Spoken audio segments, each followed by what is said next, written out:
வாங்க உருளைக்கிழங்கு மசாலா செய்யலாம். அதுக்கு ஒரு சீனச்சட்டி வச்சுக்கோங்க. அதில் கொஞ்சம் எண்ணெய் ஊற்றிக்கோங்க. அதில் கொஞ்சம் சோம்பு போட்டுக்கோங்க. நல்லா ரோஸ்ட் வர்ற மாதிரி ஆக்குங்க. அதில் 2 3 பச்சை மிளகா போடுங்க. சின்ன உள்ளி பெரிய உள்ளி போடுங்க. அதையும் நல்லா மிக்ஸ் பண்ணுங்க. அது வதக்குறதுக்கு வேண்டி கொஞ்சம் சால்ட்டு போட்டுக்கோங்க. சால்ட்டு போட்டு நல்லா வதக்குங்க. கொஞ்சம் மிளகா பொடி போட்டுக்கோங்க. கொஞ்சம் மல்லிப்பொடி போட்டுக்கோங்க. கொஞ்சம் கரம் மசாலா போட்டுக்கோங்க. அதையும் நல்லா மிக்ஸ் பண்ணுங்கள். கொஞ்சம் மஞ்சள் பொடி போட்டுக்கோங்க. அதையும் நல்லா மிக்ஸ் பண்ணுங்கள். அதையும் மிக்ஸ் பண்ணி உடனே இஞ்சி பூண்டு பேஸ்ட்டு கொஞ்சம் போடுங்க.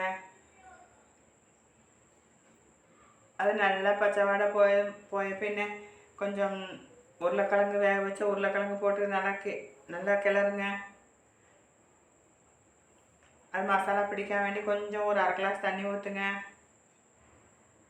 அதையும் நல்லா மிக்ஸ் பண்ணுங்கள். பின்ன கொரியாண்டர் லீஃப் போட்டு இறக்குங்க. தேங்க்யூ.